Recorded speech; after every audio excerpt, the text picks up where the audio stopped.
Hello, everyone. Welcome to Analytics are for the nerds. We are entering week 9, and not to freak you out, but we are 102 days away from the Super Bowl. Let's go.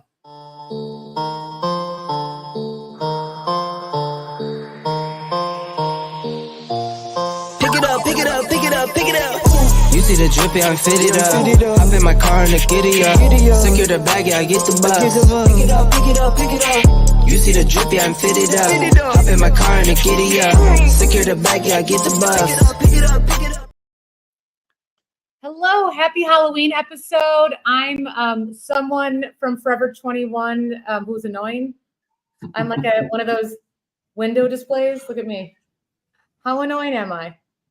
No? Okay. The light is shining just the right way off of your forehead that you look like a mannequin. A Freddy Krueger sweater and then just a giant disco ball. Why wouldn't we do that?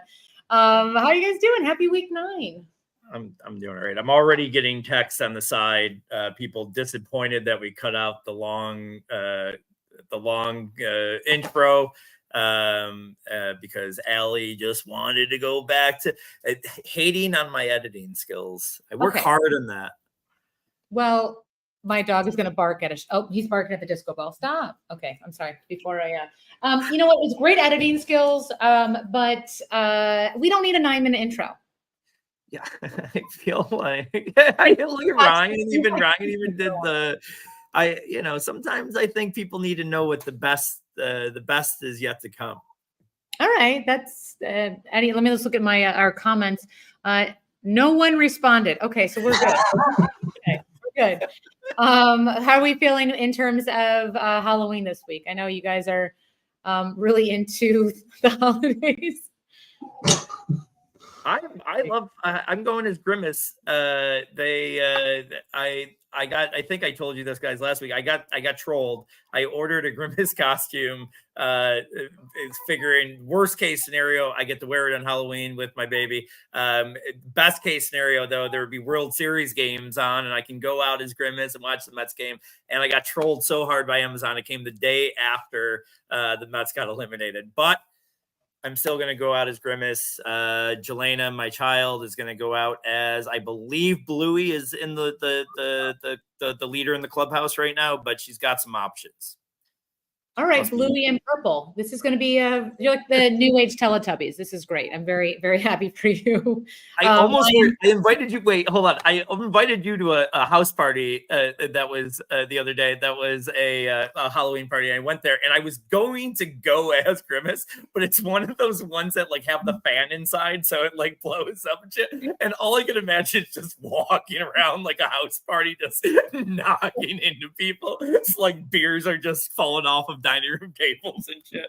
So I did it. I'm assuming you went home alone. I did. Yeah. I went as Grimace. If I went as Grimace, you never know. What's the opposite of like there's furries, people that are into like people dressed up as bears and plushies, and then what's like people dressed up as McDonald's, just fatties? Like what is, I don't know what that is. I think that's the PC term. Yes, that's fatties. What we call them. Yes. Well, I'm thinking I'm going to be Mickey Mouse to dress up for my daughters, but I don't know if the costume's going to be here in time. It gets here tomorrow before 8 p.m. So we'll see.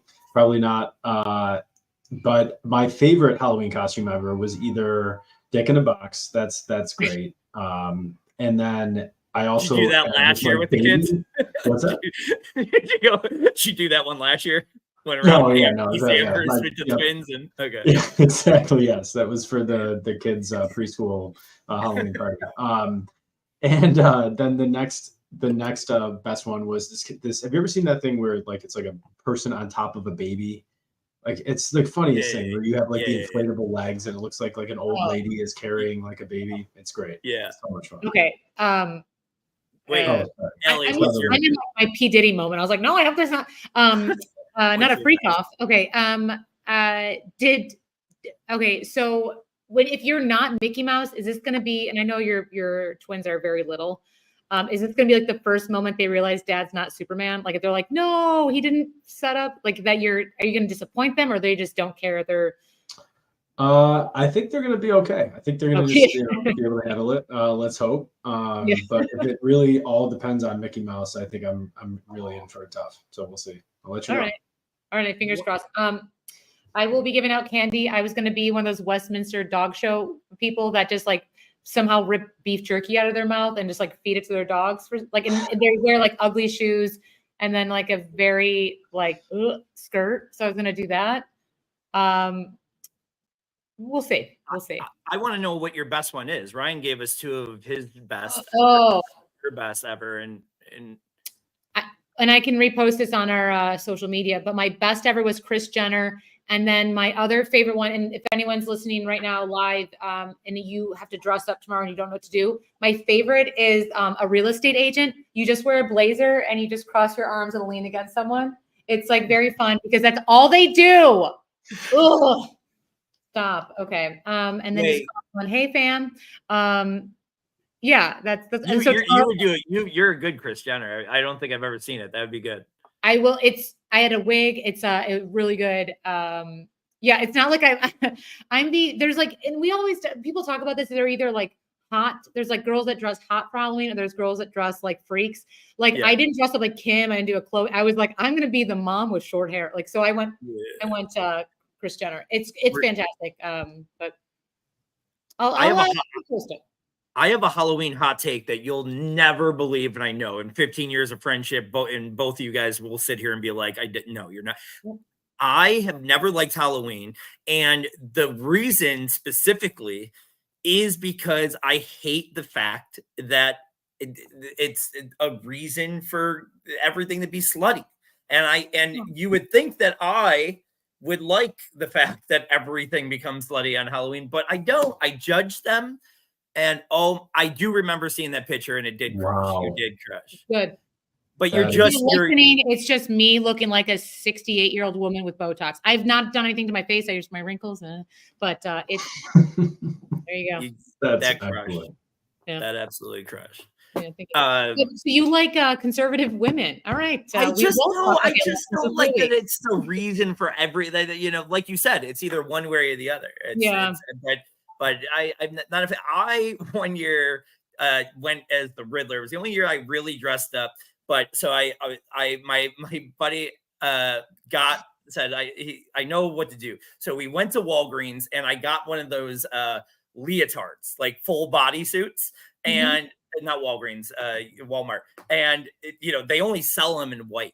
So we go to like a 24 morning. I come out in a full white leotard bodysuit out of the thing, and I'm like asking I'm like, does this fit? And everybody that's in the stores is dying laughing. Everything is very, very much showing, and it's white at the time. So now we go home, we throw it through we dye it and throw it through the washer, do that whole thing. So now it's green. Perfect. His brother, we went back to my buddy's house. His brother went to bed at like 10 o'clock. We were just putting this together.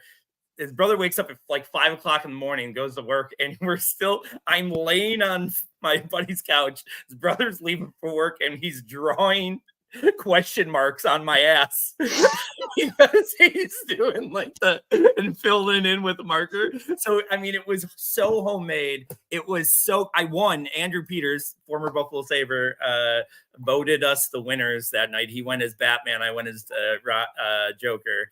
And it was the best costume I've ever had. But I showed it at work that night. I was a server, serving tables. And right away, I got there. And my boss was like, put an apron on immediately. Do not walk up to a table without an apron over your midsection ASAP. It was pretty is that like a guy slutty costume? Is that what? 100. I mean, but the thing was, I'm way overweight now, but I was like, I was way younger, but I was still probably 30, 40 pounds overweight. And there was nothing slutty about it besides the midsection. Yeah, Riddler had a couple canes, If you have to shave for it, if you have to like shave anything, then that means something's not right. But I respect it. It's a good costume. Yeah, it was the most work I ever put into one, by far. Yeah. But yeah. Yeah, I respect. I was, and then for this year, I was Wayne from Wayne's World, which is also Mike Myers. So that's fun. But so let's. This is what, by the way, if you see insane banners, if you're visually watching, it's because I got the password to our account, and I just basically take over. So I'm so sorry, Louis. Yeah.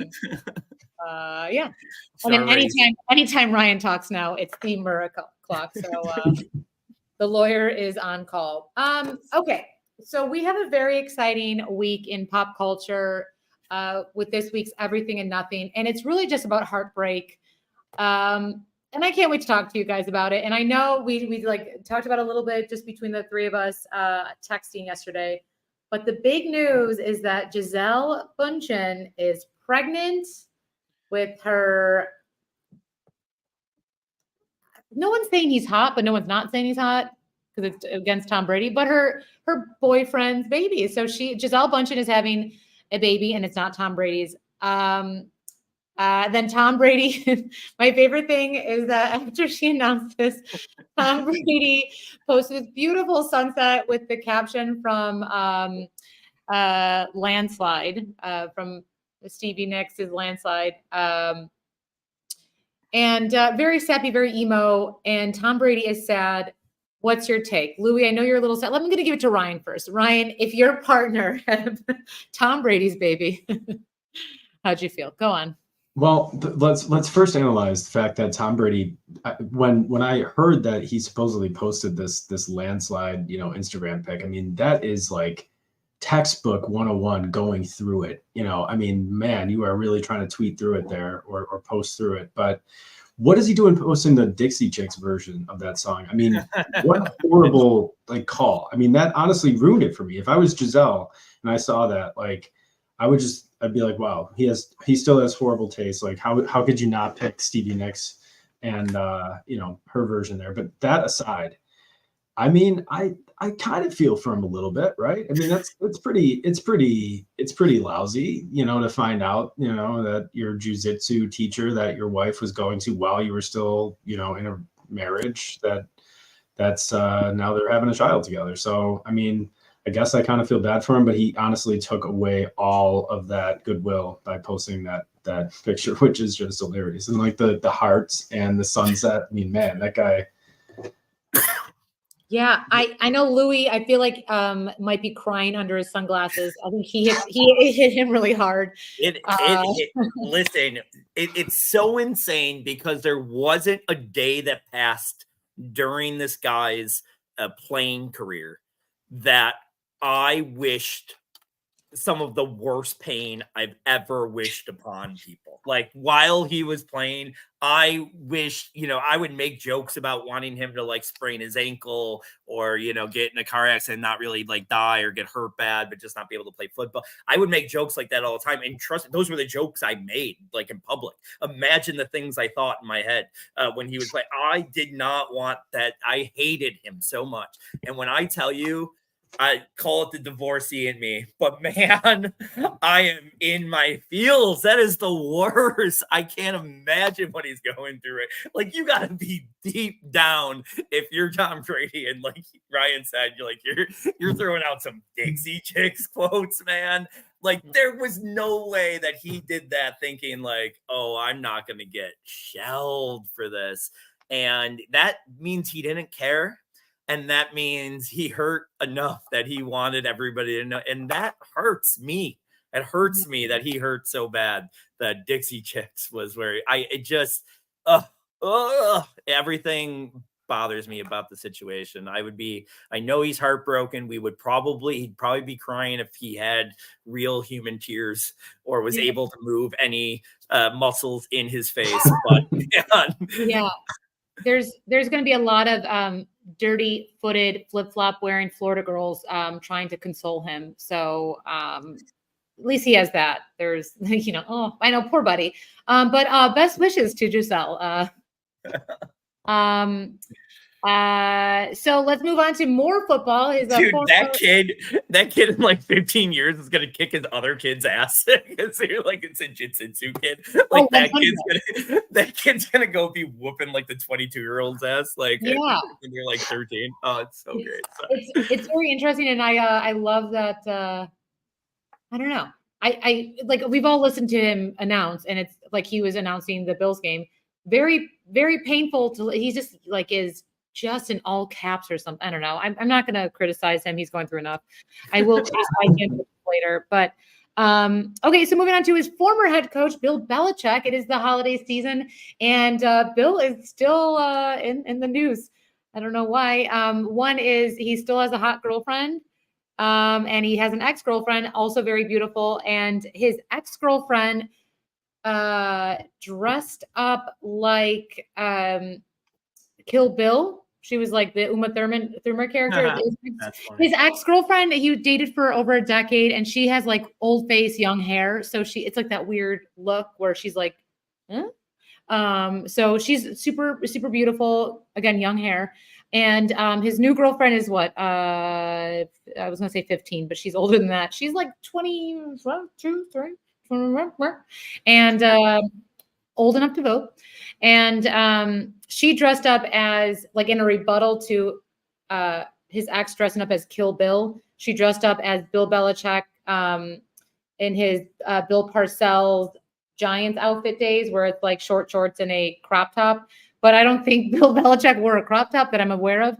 And yeah, it's weird. I would you go hard for Bill Belichick? Ryan, you're first.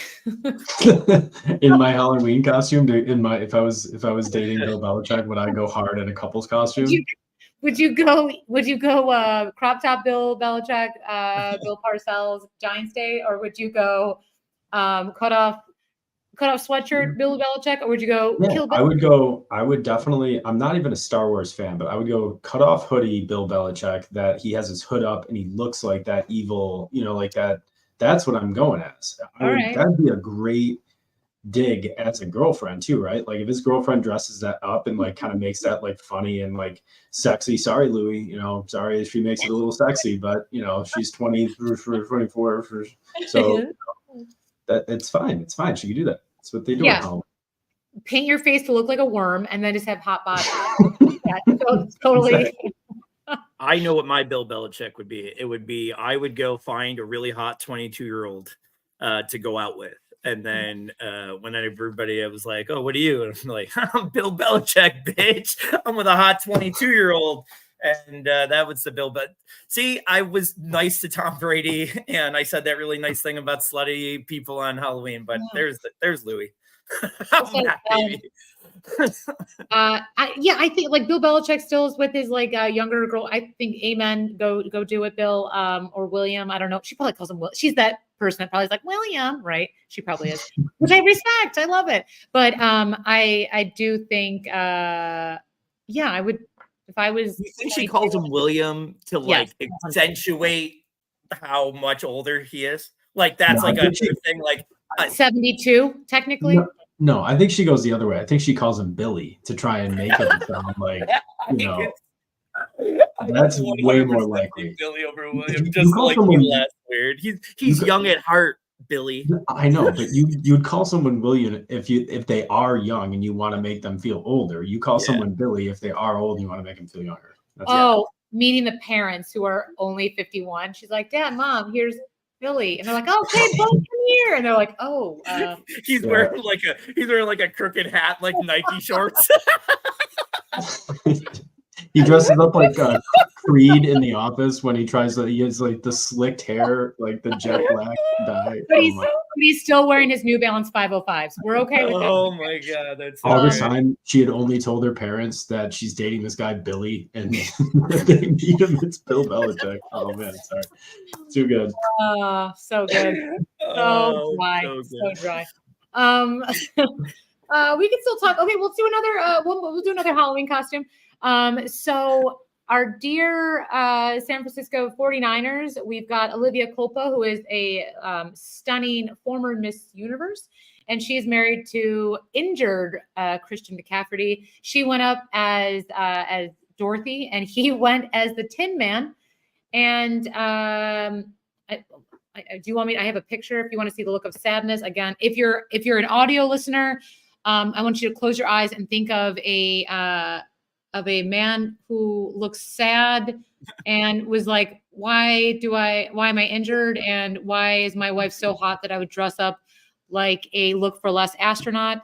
If you are visually watching, you'll see that Christian McCaffrey dyed his eyebrows and needs to start playing football again because he's spending too much time with his wife. Christian McCaffrey dressed up as Halloween. So San Francisco fans are like, can you just like rest and not look stupid? Because this is not the off season. Do you guys have any opinions on athletes who are injured? Let's say our Von Miller, who's emotionally injured, having fun when he should be preparing for work. What do you guys think about that kind of stuff? I love how we're calling him Christian McCaffrey. Like he's got this Irish accent. Ellie just makes everybody Irish. Actually, oh no! And I will say, it is Lion Juice and Seltzer. I'm really born. Christian McCaffrey! He's a good Christian boy. His confirmation was very beautiful at St. Margaret's. He's hanging out with Billy from down the street. Oh, I am. Oh, Billy! Short sleeves. He's only 72. And also, I'm sorry to my ancestors for my impression being like screaming old woman as my Irish. Oh my gosh. Okay. What's your take, guys? Hot take. Well, my take is on that picture for the audio only viewers. I picture a kid at Christmas that has to try on the oversized coat that his grandma just got him, and like it's like he's like standing there for a picture. That's what he looks like. I kind of like when the athletes do, you know, the costumes and have like the big parties. I know Josh Allen had a costume party, or Haley had it, and Josh was a part of it. They were ringleaders. I like when what was that also that story about Halloween party and Bill Belichick, actually back to Bill Belichick. He was invited to come to a Halloween party and he showed up, and I forgot what he dressed as, but he showed up as Randy Moss's Halloween party. They talked about this on ESPN. Oh, wow. So we should find that story. Anyways, at some other time we can talk about it. So. If we had a rank, let's say non-Bills, let's just say non-Buffalonians. Let's rank top 5 real quick of who we've talked about the most on this podcast. Is Bill Belichick in the top 5? I'm talking about together cumulatively, not just today. Puka. Puka for sure. Kevin Coleman. James, I think would be in there. Keon Coleman, but I said no Bills. Oh, Tajay Spears last year. Who I talk about being hot? We talk about Robert Saleh. Sorry, Robert Saleh. Ellie's talk rate on Robert Saleh is like, you know, super high. Who was the one girl you mentioned like 8 weeks in a row last year? You mentioned some lady that she had like she had a show at in Vegas, and you kept on saying I was going to that show instead of the show I went to. No, I can't remember. Not Celine Dion, not Adele. It was a Vanderpump person, right? Yeah. We referenced her so much now I can't remember. But anyway, sorry, but ADHD off the rails. Yeah, we're good. We're fine. Speaking of fine, before we get into this, I wanted to start doing something new on our. We can put the text in just to tease what we're going to talk about. I have a thing I want to post on our stories, or because Louis never properly asks our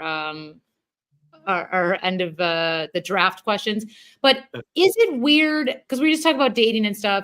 Whenever I see people post their thirst traps or the Halloween costumes, I've seen people like their own photos.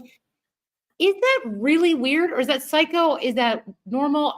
I'm saying indifferent because I have my own opinion, and but is it weird to like your own Facebook or your own like Instagram photos?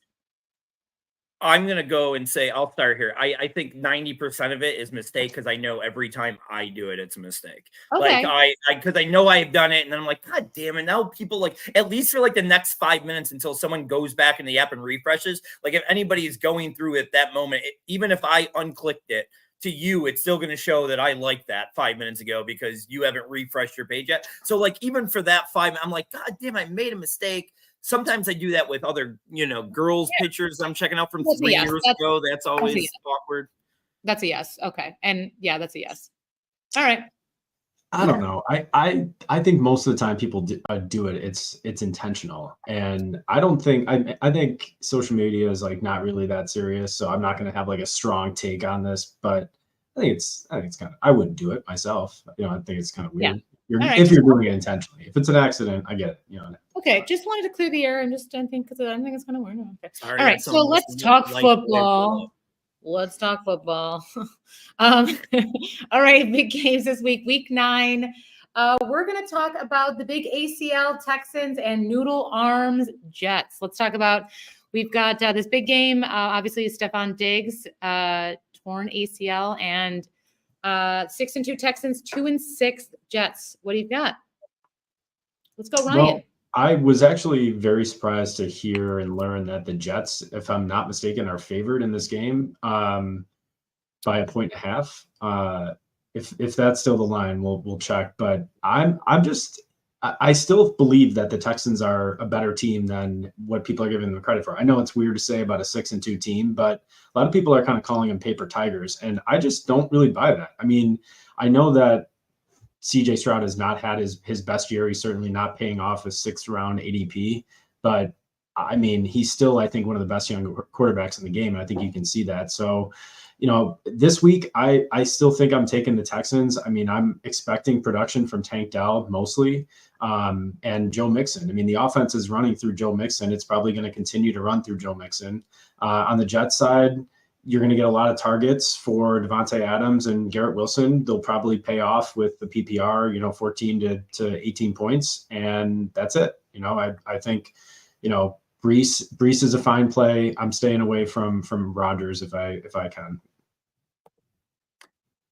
Yeah, I excuse me. I don't love as far as this game when it comes to fantasy Thursday night, the Jets being favored, like you said. I agree. I actually agree with those people. I do think Texans are kind of paper champions right now. I think even more so with them being hurt, or with Diggs being hurt. I think you're going to really see their offense struggle here against a good Jets defense.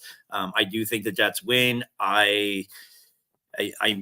You have to play Tank, and I agree with you on Mixon, but I think Mixon struggles even in this game. I like the top 3 Jets guys, Brees and Wilson and Adams. I think Rodgers could have a decent game. I'm kind of fading Stroud. Tank would, like you said, have to play him. It's hard to decide who's going to do anything behind him. I've always been a Mechie guy. I'm kind of keeping my eye out open on him.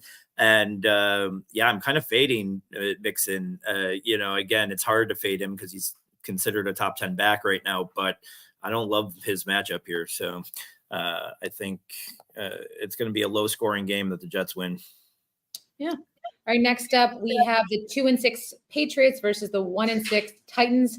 The Titans are giving up 28 points per game. What do we think is going to happen? Sorry, I'll start then. I'm sorry. Ryan looked like he was. I don't know if I want to jump in really with no. Titans. I'm not champing at the bit to get to that one. So neither of us. Monday Night Football. We could pass this one. This one's ugly. I mean, this one's ugly. I'll tell you one thing. They were both 2 defenses that I was searching for on the waiver wire this week, and don't mind which one I have because the offenses are going to stink. For the Pats, you can't play the running game at all. Now Pollard's banged up for the Titans, and Spears should be back, right? I think cutting into that a little bit again. I think Ridley does fine because he's the only one there. You don't even know what's happening with the Pats wide receivers. Give me Ridley and the tight ends maybe here. If May plays, that gives me a little bit more optimism that one of their wide receivers pops, but like who? So just ugly but sometimes we've talked about this before. These sometimes can be the games that go 38-35 somehow, and you don't know how, but it's just wide open. But I'm not betting on that here. Yeah, I'm almost full fading this game if I can. You can't be excited to start any of these players. I personally think the Ridley blow up spot last week was a bit of a fluke. I'm maybe starting Hunter Henry in a tight end premium league because you kind of have to. If you have Henry, he's producing in that top 12 range. So that's about it here. And that's about enough time that we've spent talking about the Pats and the Titans, I think. Okay. We'll move on to the 4-3 Chargers and the 2-4 Browns. Are you playing Jameis Winston? Oh, thank you for that setup. I mean, first of all, as a known Jameis first overall pick in the favorite NFL players draft, I'm so happy about what he did. I mean, it was so cool to see it. Just removing the fantasy element to it, just like what a difference it feels watching the Browns when he's back there versus the other guy. I mean, the terrible person, just terrible. So much better. Happy for the Browns. Happy for Nick Chubb, looking kind of like getting him to be himself. So hopefully by the end of the year, he's producing. I am firing up the Browns. I do think it's going to be a tougher matchup. The Chargers defense is much, much, much better than a really, really banged up Baltimore secondary. I mean, you almost have to throw out some of the stats with that, but the reason I'm not going to do that is because Jameis has shown a propensity to be just like a gunslinger. And I think even if he does throw some picks, he's still going to get his yards with Tillman.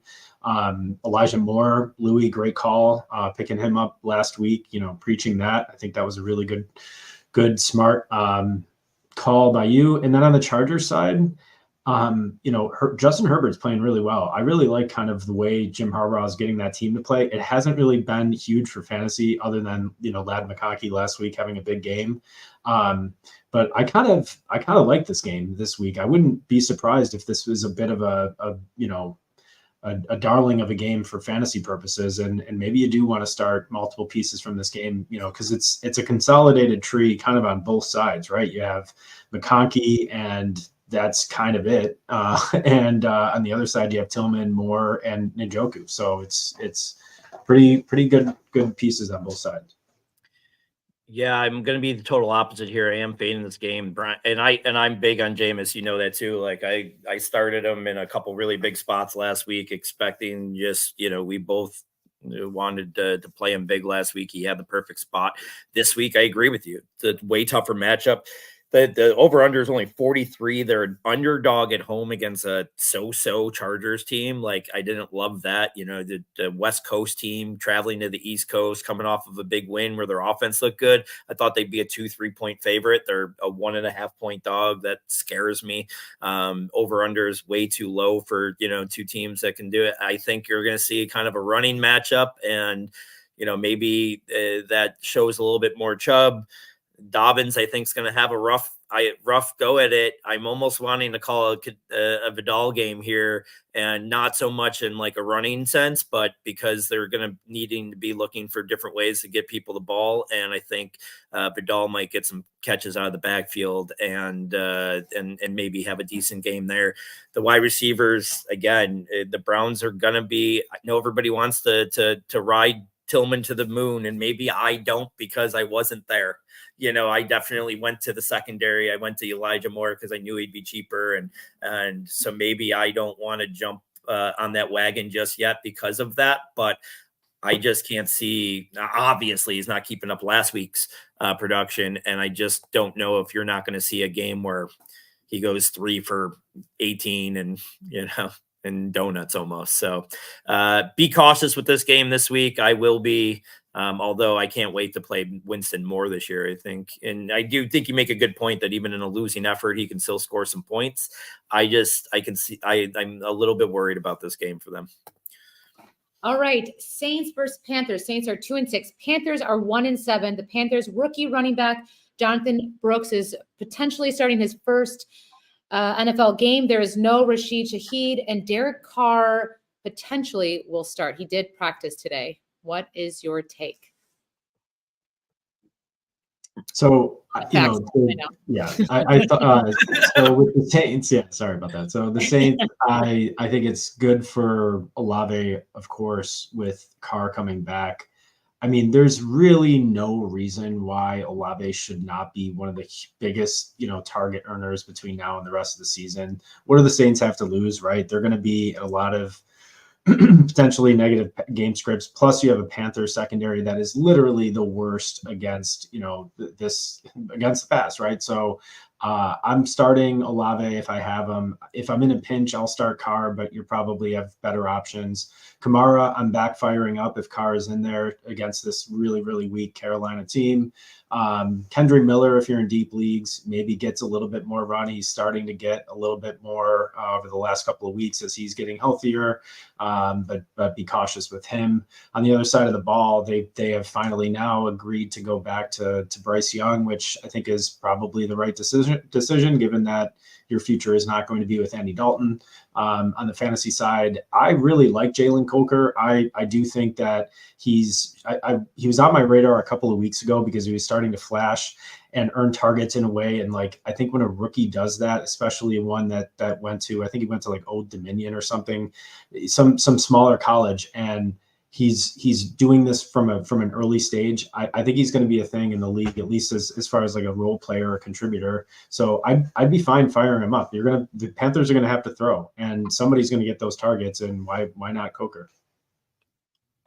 I agree. I love Coker, and I'm going to pick him up as a legit player in even short bench type of teams. I think he's going to be good. I think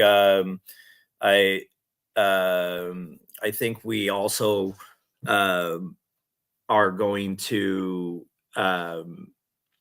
not see too much of Brooks this week. So I know he might play, but I wouldn't expect, I would expect this to be a 2-3 week ramp up for them.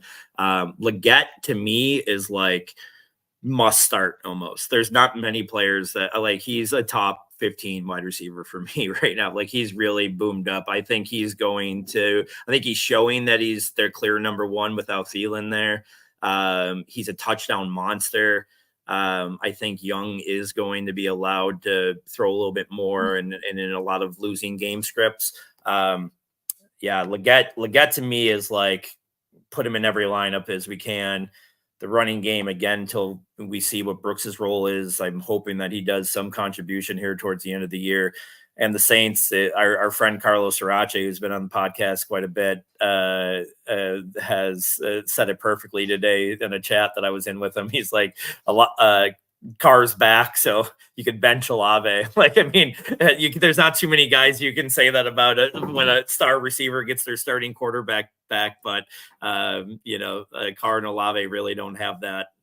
So we'll see what happens with that. But you gotta string them up in most places. All right. Next up is a game that the three of us will all be at, right? The Bills versus Dolphins. The Dolphins are 2-5. The Bills are 6-2. It's an AFC divisional game. Tua has completed 67% of his passes. What is that going to look like against the Bills' great defense? Lou, you want to take the first one? Sure. No, I'll go ahead. I think this is the second highest total on the board here this week. So I do think that's going to mean all the scoring that we normally get out of these games. I think Tua is going to have another week back here. Josh is on fire. This offense is on fire. Their defense is horrible. So I think the points go here, but I do think that we're vulnerable to their offense too. I think this is going to be their first week fully kind of at 100% health and back together and against an offense or against a defense that they've had some success against. We handled them pretty well, especially on the offensive side of the ball, but Tua's always scored some points against us.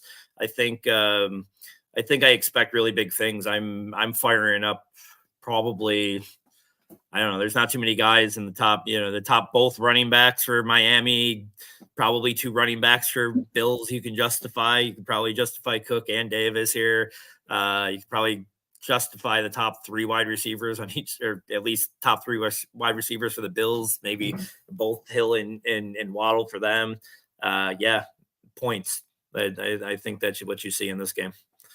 Yep, this strikes me as an HN game. I think he's going to be. He's already kind of, now that Tua's been back, it's just finally they can move the ball. He's getting more red zone opportunities. I know there's always going to be Mostert that could take the touches away, or if he got hurt, it'd be Jalen Wright. But man, Etienne is the type of player that has hurt the Bills in the past, so I could see him having a big blow up spot. Their passing game, I'm kind of lukewarm on. I still think the Bills defense, the secondary, is playing really, really well right now, and I don't know if Tua and the Dolphins have had enough time to kind of reestablish that chemistry, but we'll see. On the Bills side of things, I mean, obviously Josh is a must start. He has just absolutely owned the Dolphins in his career. He's at home.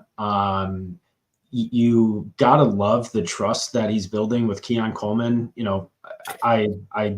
I have to bring him up because I'm a huge Keon Coleman guy. But man, it's just the jump ball that he throws him, then 2 plays later gives him the second chance, and he does it. He basically dunks over Tariq Woolen, and what a play! I mean, that kind of stuff is building. Now, it's not necessarily the big targets and yards and touchdowns that we're all hoping for in fantasy land, but keep a tab on that, because if that continues to grow, we see every single year rookies in the second half of the year really start to blossom, right? Because it takes some time. So I still think there's going to be a higher ceiling for Keon, even with Amari, definitely getting more than he had a 6% target share this past week. That's not going to happen, but he'll still eat. Everyone will still eat, I think.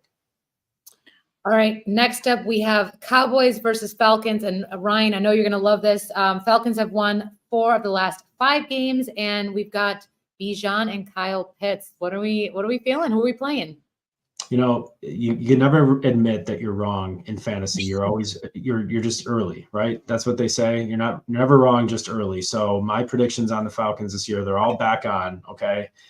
Calling them the team I love to draft the most, always picking the Falcons. Yeah. I mean, look, Pitts, he was definitely fighting through an injury, and has started to look healthier the past couple of weeks. London has just been a PPR, or target monster. I mean, he's commanding that offense as a number one. And Bijan has actually, I think, even overperformed based on the points that he's scored. He's gotten some of these long touchdowns taken back. Like his numbers could look a lot better if a couple things had gone his way. And he's also dealing with Algier in the backfield. So I'm starting all of the Falcons this week, especially against that Cowboys defense. And on the other side of the ball, it's a tough spot. I think, I'm kind of nervous about Dak and CD. I know they came, alive in the second half last week, but there's games where they kind of just stall out and they get no progress, and there's just really no other element of their offense that can bail them out. So they're so one-dimensional to me. I'm still starting them if I have them, because you probably have to based on the commitment you made in drafting them. So, but I'm tempering my expectations a bit this week. Real quick on this game, because we got to blow through these really quick. So I'll leave my comments short here. Falcons, Algier, I think is coming down to earth a little bit here, and his analytical numbers are starting to kind of show that that can mean a lot for Bijan in the second half of the season. Cowboys, Dalvin Cook. I think this might be a Dalvin Cook game. I hate to say that about whatever, but they're going to use him. Whether or not it works, the one coach that would not surprise me at all, giving him 20 carries a game, is Mike McCarthy. And I'm not saying that's going to work, but I would not be shocked if he doesn't go 20 for 80 and 2 touchdowns or some shit. I'm just throwing it out there for the clip when I'm right. And then for the clip on this, Broncos versus Ravens, I believe Sean Payton is more detestable than even Jerry Jones. So what's our take on the Broncos versus the Ravens? Let's go, Louie. All right, quick. Tough game for Knicks here, which means you can't bet on anybody in the Broncos. The running backs are a juggle. I'm still hoping for Estime at some point, but it's not happening. The Broncos are going to be a total fade for me this week, even though I think Knicks always presents value, and I think Knicks is a top 10 quarterback the rest of the way, and I really want to play him in almost every situation. I'm not going to play him this week. Look for the Ravens. I think Deontay Johnson adds a little bit of his value. I think he lessens everybody else's on that offense's value, including even Henry. Because I think there'll be more targets. I think Bateman still kind of has very similar production. I think Flowers gets hurt a lot. I think the tight ends get hurt a lot. Yeah. Okay, go ahead. Sorry. Yeah, don't start any Broncos. On the Ravens side, definitely go take the owner's temperature for buying Zay Flowers. I still think Zay is the unquestioned one in that offense. Well, Louis says no, but fine, great. I hope you have him in the league then, and I'll go buy him. But I'm going to pay much less than full price, even despite this. All right, another not that exciting game: the 2-6 Raiders versus the 3-5 Bengals. Ryan, what do you have? Yeah, yuck on the Raiders side. I mean, they can't figure out at quarterback what to do. It's going to be Minshew again this week. I guess Alexander Madison, right? I mean, that's the only potential piece. That's, again, it feels gross, but that's been the entire running back position this year. On the Bengals side of things, you got to fire up Chase and Burrow if you have them. That's just been the automatic connection. And I'm kind of staying away from the run game, although this is probably the game that they could potentially, have one of them break out, whether it's Brown or Moss. Pick your poison and just flip a coin, I guess. Bowers, you forgot about with the Raiders. It's Bowers every day, all day, obviously. But then, and then with the Bengals, I feel you on the running game. I think I'm leaning towards Chase Brown if I had to start one of those two, but I feel icky about them both. Same thing with the tight ends. The tight ends, they have a really good tight end schedule down the stretch here. Like from here on out, they have like a top 5 schedule, fantasy versus tight ends, and trying to figure out which one of these two is going to fucking catch 8 balls a game sucks. So I don't think I want to make that bet, but I did pick them both up cheap this week, Gesicki and all, and just hope, one of them has a hit game when I need it. All right, Commanders, Giants. I'm going. The Giants are going to win this game. I think they're going to win their 3rd game this season against the Commanders. Anyone want to disagree? Both of you, go on. Yeah, I mean, I'm going to disagree with that too. I still don't think the Giants are a good team. This is the Giants. I remember from Hard Knocks.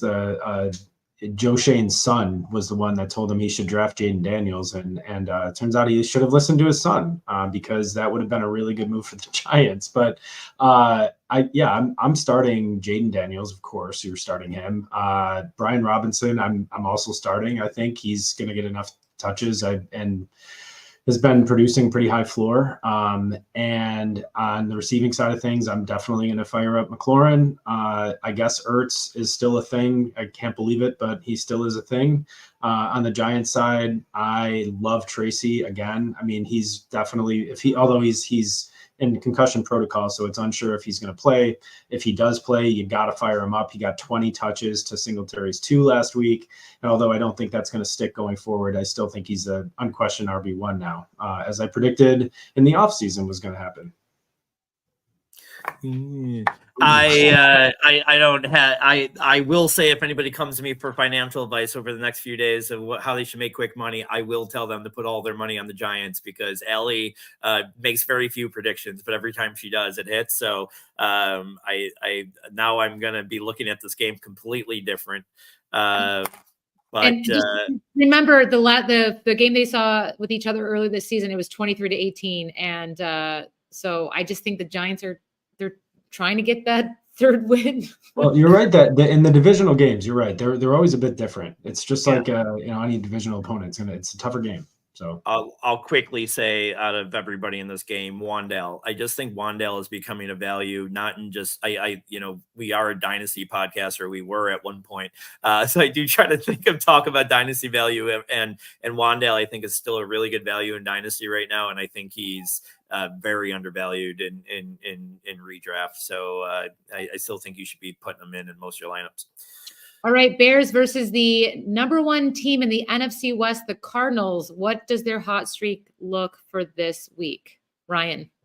Well, on the Bears side of things, you have to be a little bit concerned after having some trust in Caleb Williams. He comes up with a complete dud last week, and showing some of the issues that were present on his USC tape, right, with some of the decision making and holding on to the ball.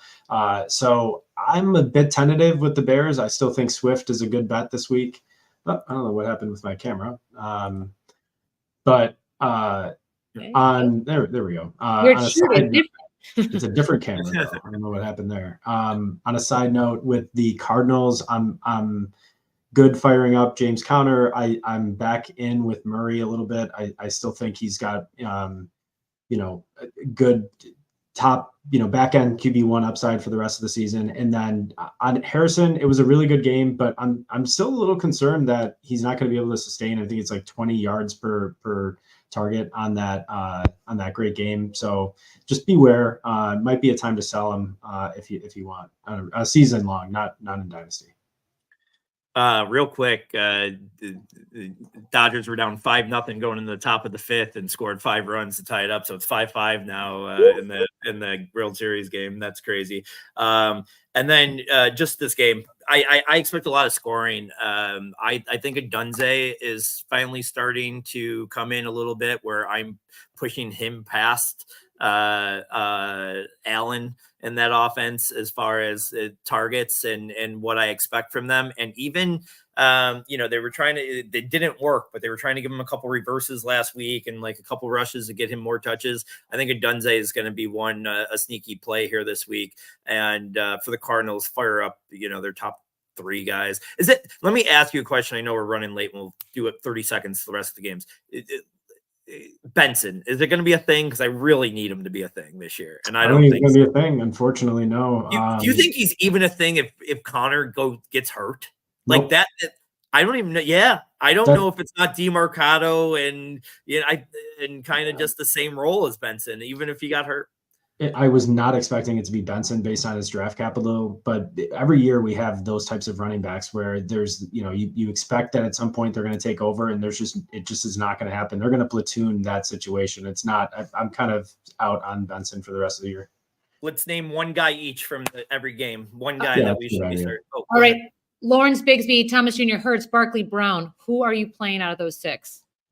Brown, I would say. AJ Brown is my most. Against this Jags secondary, that's the easy answer though. Louis, who are you going to play? Yeah, I think obviously Gabe Davis is one to look at here, and I think he's really going to have some monster weeks ahead of him because he's the only one there. Parker Washington, another fun name there that I think will be sets rules, 1 player each breaks. Yeah, I know. Go ahead. All right, hot take: Rams versus the Seahawks. What do you have, Ryan? You asked for a hot take, so here it is. This is the week that Kyren Williams finally breaks down and Blake Corum starts to take over. I'm only trying to speak this into existence because I'm holding so many fucking Blake Corum bags in best ball. But that's my hot take. Okay. Yeah.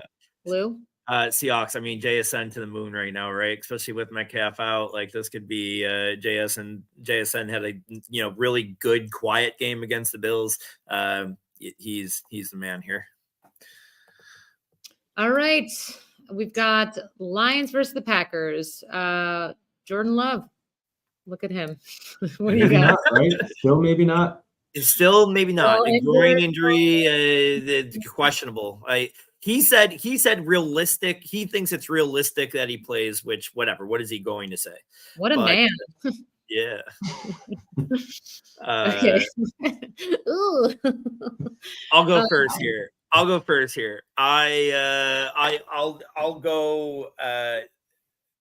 full on Dubs here. Just he was the guy I wanted to bet in on that offense to begin the year.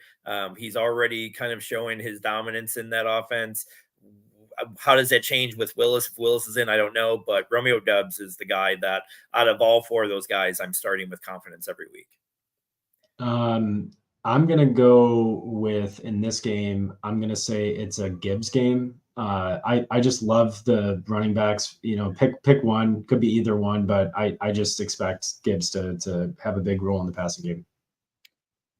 All right, Colts Vikings. It's rumored that the Colts will be benching Anthony Richardson and they plan to start Joe Flacco. What do you have on this game? That is great news for Josh Downs, and I love Josh Downs. I'm sorry, I couldn't even let Louis go first in case he wanted to talk about Josh Downs because I love Josh Downs so much. He's back. He's a top. If Louis calling what's his name a top 15 receiver, then Josh Downs is definitely a top 12. Come on, he's going to skyrocket. The guy, he's the best wide receiver on the Colts right now, easily, and Joe Flacco is somehow going to unleash him amazingly in 2024. I'm with you. I love Downs. I hate the fact that they made this move. It's so stupid. I have so much A-Rich, but it just makes no sense for them as an organization, but whatever. And Downs was fine with A-Rich too, but yes, Yep. Downs. Let's go. All right, a game I think we can just skip over. Bucks versus Chiefs. Anyone want to say anything? It's just sad that it was going to be an exciting game had the Bucks not gotten injured. It would be. They've always kind of had like a good, back and forth. So unfortunate. Chiefs are going to roll though. Yeah, Chiefs roll. I think we're going to start finding out, CEH, another game in, Pacheco might be gone or here soon. Like, how long does Hunt hold on to this job? I know, I called it that it was going to be the whole year, and now Pacheco might be back here soon. Like, does he hold? I still believe in my soul, maybe again, just wishful thinking, but I think he at least is 50-50 when Pacheco returns. I really do. Right. I think he's got their trust. And then, we'll see. My biggest thing about Mahomes is he's the greatest quarterback of all time. And even though that this isn't his best year, you give the guy a new toy, he's going to want to use him. I think Hopkins is going to really start getting involved here. So it's hard to sit him, but I don't think I'm recreating the wheel by saying that. All right. Apparently it's Halloween in a day, and we're going to do a Halloween treat draft. Take that as you will, however inspired you want to be with that draft. So let's get it going. Louis, let's find the order. I got the number 1, and you got the number 2, and Ryan, you got the number 3 pick. So Ellie says that we did this. We did not do this last year, did we, Ryan? I think we did. I don't know. Whatever. Yeah, we don't know. I don't know. You're a lawyer. You have to be definitive. I don't know. Come on. Well, Almond Joys. We both said Almond Joy. I know this. I've talked about Almond Joys before. I don't think it was in context of a draft, though. We've talked about Almond Joys more than we've talked about football players. Other than Puka Nacua, yeah, that's probably true. Yes. I have to get the 1-1 of candy, and that's Smarties. And so I had to get Smarties out of the way because that's like there's other things that are going to be not, but Smarties are the best candy in the world. And oh my God, yeah, I used to go through the basket right when I got home, pulled all the Smarties out, untwisted them, put them down. Remember that? Smash them with your finger. No, Smarties are the best, dude. Okay. I Great. hate you so much. I hate that too. We picked Smarties. Okay, so I'm always not listening to directions. My Halloween treat draft. My number 1 pick is John Candy. Oh, that's really funny though. That's funny. That's funny. Candy, like long live John good. Candy, Plane, Trains, and Automobiles, Uncle Buck, all the good ones. Long live funny. John Candy, number 1. I like your take on it. That's funny. Yeah. Well, you took that banner off. Weird. Very quickly, by the way. Well, Right. I also went a little bit different, and I actually just read the text that Louis sent earlier today, which was the theme was best things to find in your Halloween basket. That's what the theme was supposed to be. Okay. And so I went with, and I cannot believe that this was not picked 101 by Louis, weed gummies. Weed gummies, right? Yeah, you hear the stories of weed gummies ending up in Halloween candy baskets, right? Yeah, but I don't want that to happen to the kids. No, not to the kids. I mean, I'm not saying for. Okay, now Ryan's trying to suggest that everybody drugs children. Way to go, Ryan. Oh yeah, well, that's not what I'm suggesting. It's following the theme of the draft. Okay, so if I never found if a Ellie weed can draft gummy. John Candy, then I can get weed gummies. That's what I vote. Okay, It's a fine. treat. All right, so after weed gummies, I'm going to pick Kit Kats because they are the actual best Halloween candy, in my opinion. They're fine. All right. Well, classic. Good. I feel like you and I would enjoy the same types of candies as we are I both agree. Almond Joy fans. Again, me not following directions. I'm still going with my favorite treats. I'm going to go with Robert Saleh. Bring it back, boys. Very big. He was on the sidelines for the Packers last week in practice as an offensive helper somehow. I don't know how that was. Maybe he's telling the offenses what to look for. I still think he's a great coach, and he's a treat. I'm probably gonna date myself with this one. I wanted to do something like think of something cool for the kids, like a science project, but like that would just be for me. Like I would just like send them with a whole bunch of peanuts and just be like, go home and try these, see if you're allergic. So I'm not. I don't want to do something like that. But I wanted to think of something that was non-candy that I got when I was a kid, and I remember the slap bracelets. Like we used to get those, and I thought that was like getting home and seeing something other than candy, like a toy. That was always really cool. It was like, oh, that person went out of their way. And then I had a slap bracelet for 37 seconds until I broke it. I like it. And I have another one. This might be the raver in me and whatever, but I think it really, and I've seen this over the last couple of years, little glow sticks, but it's also because it also promotes like safety, the little glow stick necklace, and then the kids could put it around their neck so cars see them for the rest of the night as they're out trick-or-treating. So you got safety first, cool little thing. They can go and listen to EDM and I think it really works for everybody. It's really between learning about how you've approached this draft and also how you feel like Halloween should be desexified. I'm learning so much about you that I didn't know up until this moment. So a totally different person. So speaking of learning about people, if you want to know where my childhood trauma comes from, my mom gave out pencils some Halloween. So in order just to be a kind daughter who supports her mom, I'm going to go with a pencil in the Halloween bucket. I remember that. And I think that was cool. I think that's fine. Thank you. Yeah, I really do, especially like the themed ones. Like if you could get if you got like a Halloween themed pencil to go to school with the next day, I think that's cool. Okay, thanks. I will. You can go on a second date with my mom now. No, we were so close. We were so close. So close. You were so charming. Thanks, Dad. Okay. Ryan. For my next pick, again, I'm kind of going with things that, other than a Kit Kat, I'm just going with things like, you hear about stories or you see things. Well, recently I saw a picture of probably AI generated, but a front door entranceway, and they have this big jar of things out to give to, for candy you can dip your hand in. Well, the thing is pierogies. What if you gave out pierogies? Like, I don't think anyone's actually ever done this, but that would be amazing. That's a Buffalo thing. I get it. It's a very local thing, but like it. Who doesn't love good pierogies? So, my last pick, I'm kind of pissed that I took Kit Kats. I just jumped to that because that's my first thought. But instead, I'm still going to keep Kit Kats. But my last pick is going to be just king size candy bars. That was always like the best one when you'd go to the house and you get like a giant one. That's like it's jackpot. So. Yeah. Be the house that gives out king size candy bars. I respect. The pick you did right. Okay, so I just want to say Ryan said weed gummies and pierogies. So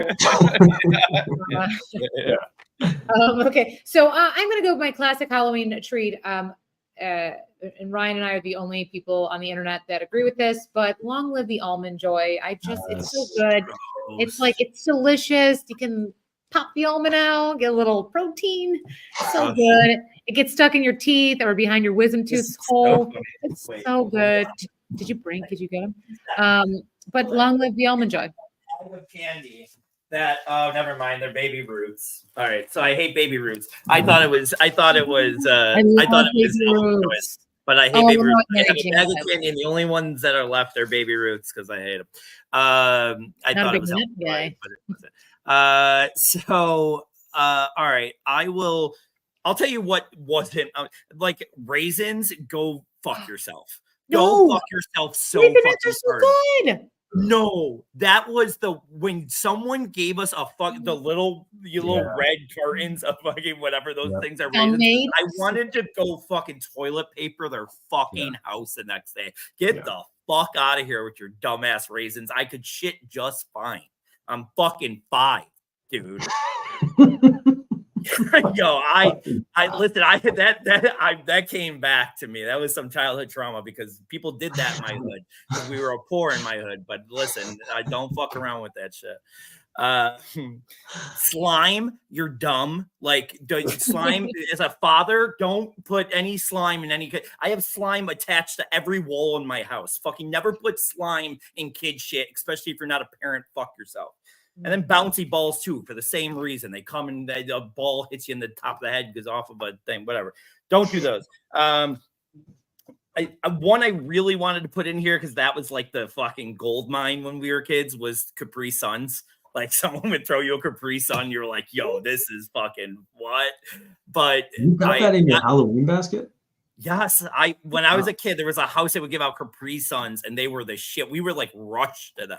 We would race to them. Somebody owed your dad money, and they were like, "You're good," and then that's why. I'm telling you, we would race to the same house to get Capri Suns. But here is my favorite idea, and it's just with somebody. I just heard that they actually invited us to come by to do it with Elena and I. Is they're making s'mores with the kids as they come up. I think that's the cutest and coolest idea. I do think you have to be a certain the person in kind is a 30-year-old, very non-creepy, looking cute girl. I don't think I could be sitting on the porch like this with my mustache being like, come here, kids, put that chocolate on my graham cracker. I'll show you how to make a s'more. Like, I can't do that. I don't think. I think it would be really rough trick-or-treating around here, but counterpoint. If I learned anything from To Catch a Predator, it's always a cute girl being like, "Do you want to make graham crackers?" So I don't know. That is the same. Yeah, it's way less assuming if it's you, Louis. They won't actually. It's like reverse psychology. They'll feel safe. I think that's really cute. This is a great draft. I think, Louis. I think those are very. I think you had a cooler childhood maybe than Ryan and I. Capri Suns. That's impressive.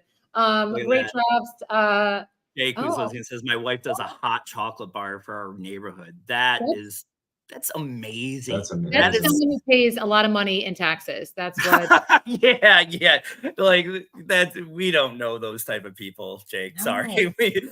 Actually, I say that you two are like the richest white people ever. Just because I'm from the hood and you grew up poor, Ellie. Ryan's never known what it's like to wake up on a Friday broke. I will be giving out Easter candy from Aldi's for this Halloween. A chocolate bar. Well, Jake just beat everybody in every area. You got something to step up. I was just gonna leave a basket on the front porch for the one. But I was that ghetto kid. I know the first ghetto kid that shows up just gonna be like, it's mine. Yeah, it's all it is. And I don't give a shit. When I get back home, I'm just gonna assume that a lot of kids got candy. Yeah, I love it. This was a great episode. Thank you so much, everyone who was listening. Please like and subscribe. We are on X, Apple Podcasts. We're on Spotify. We are on everything, really. YouTube. Good luck on week 9. Everyone, I will see you soon. And Ryan and Louis will see you at the Bills game against the Dolphins. All right, everyone. See you next week. Bye. Bye.